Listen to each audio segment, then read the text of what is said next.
Hey guys, I'm back with another edition of First Chapter Friday. Today, the book that I have for you is a fantasy title. It is a former Battle of the Books book from several years ago. It's not on the active list anymore, but it's one of my favorites, and it's called Alcatraz versus the Evil Librarians by Brandon Sanderson.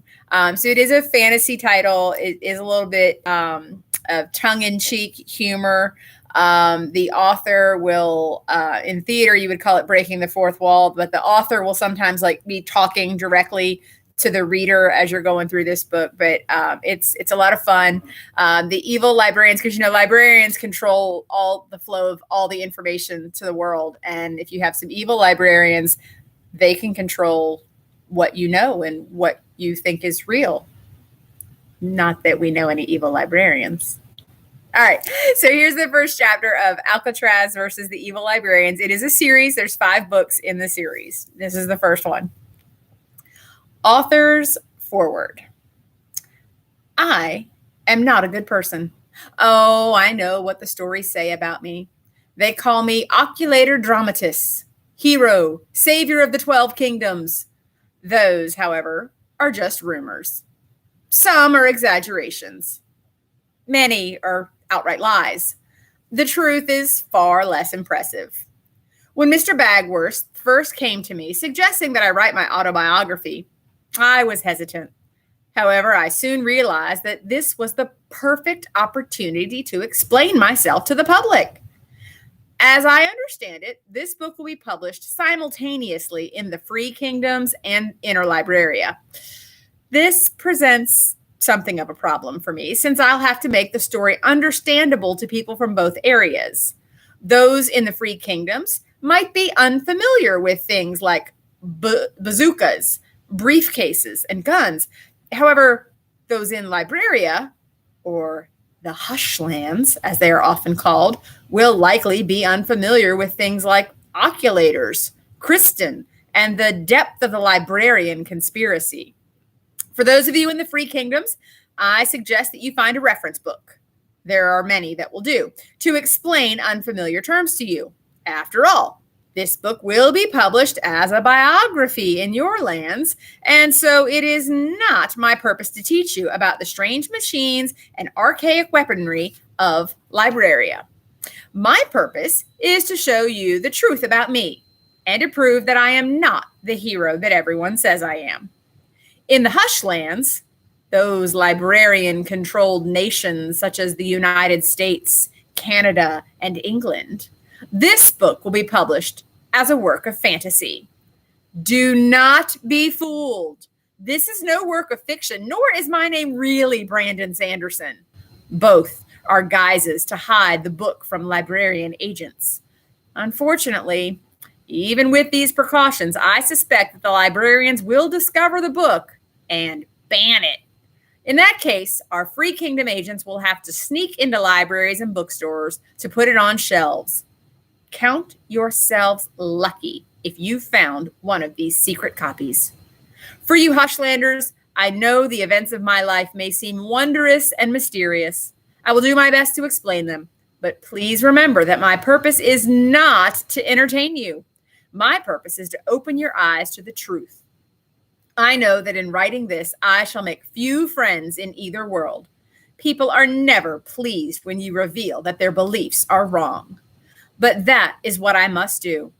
This is my story, the story of a selfish, contemptible fool, the story of a coward.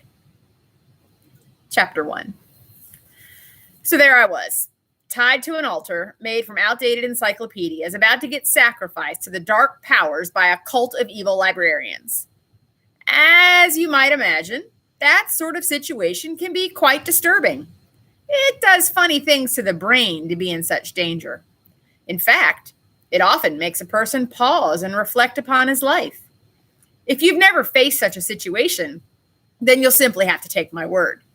If, on the other hand, you have faced such a situation, then you're probably dead and aren't likely to be reading this. In my case, the moment of impending death made me think about my parents. It was an odd thought since I hadn't grown up with them. In fact, until my 13th birthday, I really only knew one thing about my parents, that they had a twisted sense of humor. Why do I say this? Well, you see, my parents named me Al. In most cases, this would be short for Albert, which is a fine name. In fact, you've probably known an Albert or two in your lifetime. And chances are they were decent fellows. If they weren't, then it certainly wasn't the name's fault. My name isn't Albert. Al could also be short for Alexander. I wouldn't have minded this either, since Alexander is a great name. It sounds kind of regal. My name isn't Alexander. I'm certain that you can think of other names Al might be short for. Alfonso has a pleasant ring to it.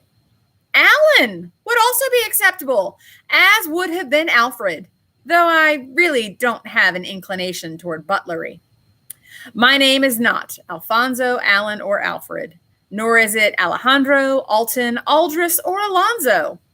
My name is Alcatraz. Alcatraz Smedry. Now, some of you free kingdomers might be impressed by my name. That's wonderful for you. But I grew up in the Hushlands, in the United States itself. I didn't know about oculators or the like, though I did know about prisons. And that was why I figured that my parents must have had a twisted sense of humor. Why else would they name their child after the most infamous prison in U.S. history?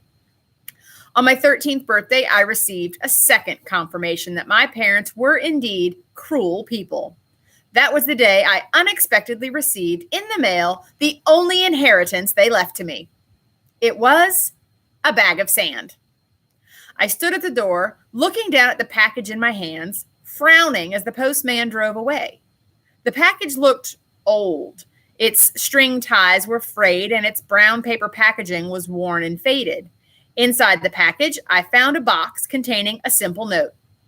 Alcatraz, happy 13th birthday. Here is your inheritance, as promised. Love, Mom and Dad. Underneath the note, I found the bag of sand. It was small, perhaps the size of a fist, and was filled with ordinary brown beach sand. Now, my first inclination was to think that the package was a joke. You probably would have thought the same. One thing, however, made me pause. I set the box down, then smoothed out its wrinkled packaging paper. One edge of the paper was covered with wild scribbles, a little like those made by a person trying to get the ink in a pen to flow. On the front, there was writing. It looked old and faded, almost illegible in places, and yet it accurately spelled out my address, an address I'd been living at for only 8 months. Impossible, I thought. Then I went inside my house and set the kitchen on fire.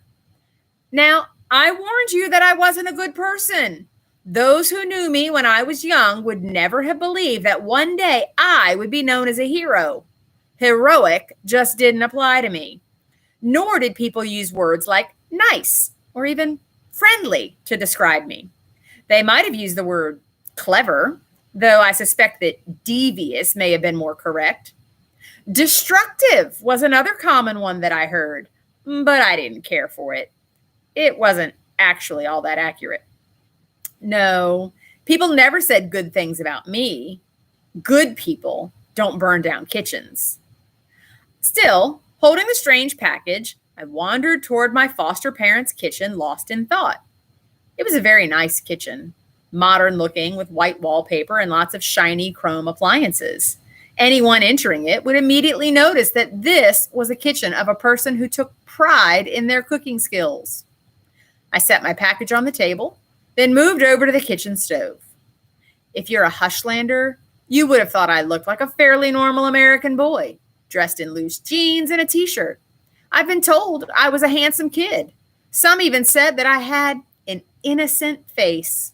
I was not too tall, had dark brown hair, and was skilled at breaking things. Quite skilled. When I was very young, other kids called me a klutz. I was always breaking things. plates, cameras, chickens. It seemed inevitable that whatever I picked up, I would end up dropping, cracking, or otherwise mixing up. Not exactly the most inspiring talent a young man ever had, I know. However, I generally tried to do my best despite it. Just like I did this day. Still thinking about the strange package, I filled a pot with water. Next, I got out a few packs of instant ramen noodles. I set them down looking at the stove. It was a fancy gas one with real flames. My foster mother, Joan, wouldn't settle for electric. Sometimes it was daunting, knowing how easily I could break things. This one simple curse seemed to dominate my entire life. Perhaps I shouldn't have tried to fix dinner. Perhaps I should simply have retreated to my room. But what was I to do? Stay there all the time? Never go out because I was worried about the things I might break? Of course not. I reached out and turned on the gas burner. And of course, the flames immediately flared up around the sides of the pan, far higher than they should have been possible. I quickly tried to turn the flames down, but the knob broke off in my hand. I tried to grab the pot to take it off the stove, but of course, the handle broke off. I stared at the broken handle for a moment, then looked up at the flames. They flickered, catching the drapes on fire. The fire gleefully began to devour the cloth. Well, so much for that, I thought with a sigh, tossing the broken handle over my shoulder. I left the fire burning. Once again, I feel I must remind you that I'm not a very nice person, and picked up my strange package as I walked out into the den. There, I pulled out the brown wrapper, flattening it against the table with one hand and looking at the stamps. One had a picture of a woman wearing flight goggles with an old-fashioned airplane in the background behind her. All of the stamps look old, perhaps as old as I was. I turned on the computer and checked a database of stamp issue dates and found that I was right. They had been printed 13 years ago. Someone had taken quite a bit of effort to make it seem like my present had been packaged, addressed, and stamped over a decade earlier. That, however, was ridiculous. How would the sender have known where I'd be living? During the last 13 years, I'd gone through dozens of sets of foster parents. Besides, my experience has been that the number of stamps it takes to send a package increases without warning or pattern. The postage people are, I'm convinced, quite sadistic in that regard. There was no way someone could have known 13 years ago how much postage it would cost to send a package in my day. I shook my head, standing up, and tossed the M key from the computer keyboard into the trash. I'd stopped trying to stick the keys back on. They always fell off again anyway. I got the fire extinguisher from the hall closet, then walked back into the kitchen, which was now quite thoroughly billowing with smoke. I put the box and extinguisher on the table, then picked up a broom, holding my breath as I calmly knocked the tattered remains of the drapes into the sink. I turned on the water, then finally used the extinguisher to blast the burning wallpaper and cabinets, also putting out the stove. The smoke alarm didn't go off, of course. You see, I'd broken that previously. All I'd needed to do was rest my hand against its case for a second, and it had fallen apart. I didn't open a window, but did have the presence of mind to get a pair of pliers and twist the stove's gas valve off. Then I glanced at the curtains, a smoldering ashen lump in the sink. Well, that's it, I thought, a bit frustrated. Joan and Roy will never continue to put up with me after this. Perhaps you should think I should have felt ashamed. But what was I supposed to do? Like I said, I couldn't just hide in my room all the time. Was I to avoid living just because life was a little different for me than it was for regular people? No. I'd learned to deal with my strange curse. I figured that others would simply have to do so as well. I heard a car in the driveway. Finally realizing that the kitchen was still rank with smoke, I opened the window and began using a towel to fan it out. My foster mother, Joan, rushed into the kitchen a moment later. She stood, horrified, looking at the fire damage. I tossed aside the towel and left without a word, going up to my room. That boy is a disaster! Joan's voice drifted up through the open window into my room. My foster parents were in the study down on the first floor, their favorite place for quiet conferences about me. Fortunately, one of the first things that I'd broken in the house had been the study's window rollers, locking the windows permanently open so that I could listen in. "Now, Joan," said a consoling voice. It belonged to Roy, my foster father.